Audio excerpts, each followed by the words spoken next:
sagardo mota daude gaurkoan? Ba, uste daudela, 12 hola, bai. Sarasolana, hemen adunakoak, Aburuza, Zabala, Zapiain, eta hori batzuk, bueno, beste guztike bai. Gehiengoak euskaldunak eta hemengoak. Bai, adunakoak, astigarrakoak, eta, beste, igeldokoare bai dago, eta, bueno, herrikoak, hemengoak, bai. Ikusi dugu pertsona asko gerturatu direla gaur plazara sagardoa dastatzea eta pintxoak ere probatzea. Bai, asko, uste, bueno, guain menepin hasi dira, eta ze humoria da onda, bueno, ia geho bildotxa uste daula, faltzeko, eta bertxolarik, eta, bueno, egun bat pasatzeko.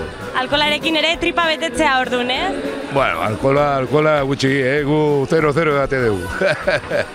Eta orduan, gerorako plana zein da? Bueno, oen izango hau, sagarduana eta gero izango deu bertsolarik eta afaria, herriko afaria izango da, bai, bildotxana, bai? Eta zer moduz dijoaz festak?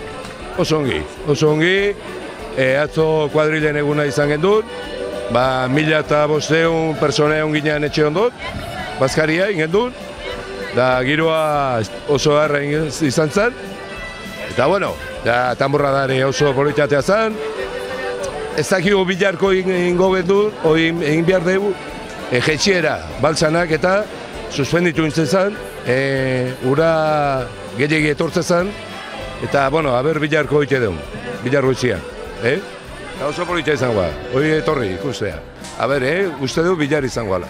Bueno, festa hasieran ikusi genuen eguraldi pixka txarra ibilizala eta ja buelta eman diozu, Bai, eskerrak, atzo gaur da bilar, uste du bastante eguraldi polita izango dugula, eta eskerrak bilar erreboteko partida izango da, etortzeia esparranekoak, urteroia damazkie 100 urte, uste etortzen, eta partidu polita izango da bilare bai. Eta gero ilunpian izango da erroskilean bukaera, eta oinkarik antolatuta, eta oire oso politxangoa, bai?